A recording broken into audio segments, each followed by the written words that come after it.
In 1991 and 1992, Yugoslavia disintegrated under the pressures of ethnic conflict and economic issues.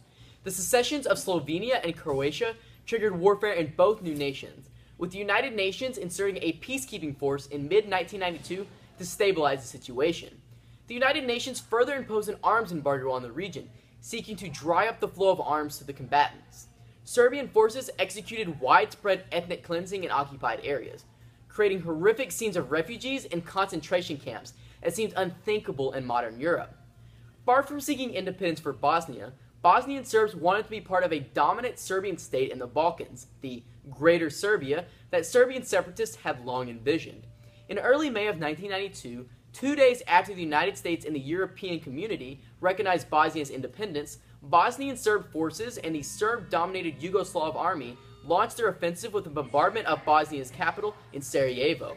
They launched attacks on multiple towns in eastern Bosnia, forcibly expelling Bosniak civilians from the region.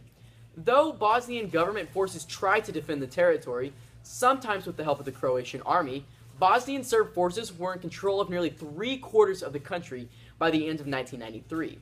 Several peace proposals between a Croatian Bosniak Federation and Bosnian Serbs failed when the Serbs refused to give up any territory. By the summer of 1995, 3 towns in eastern Bosnia remained under control of the Bosnian government. The United Nations had declared these enclaves safe havens in 1993 to be disarmed and protected by international peacekeeping forces. Though the international community did little to prevent these systematic atrocities committed against Bosniaks and Croats in Bosnia while they were occurring, it did actively seek justice against those who had committed them. In May of 1993, the United Nations Security Council created the International Criminal Tribunal for the former Yugoslav.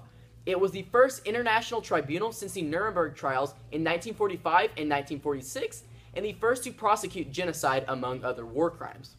Over the better part of the next 2 decades, the Council charged more than 160 individuals of crimes committed during the conflict in the former Yugoslavia.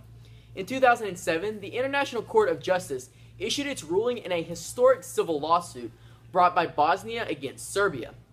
Though the court said that Serbia could and should have prevented and punished those who committed it, it stopped short of declaring Serbia guilty of the genocide itself. On March 31st, 2010, the Serbian parliament adopted a declaration condemning in strongest terms the crime committed in July of 1995 against the Bosniak population and apologizing to the families of the victims. This was the first apology in the region since the hearings were held. There is still much tension in Yugoslavia, and many of the wounds are still fresh from the war that had changed the fabric of Yugoslavia forever.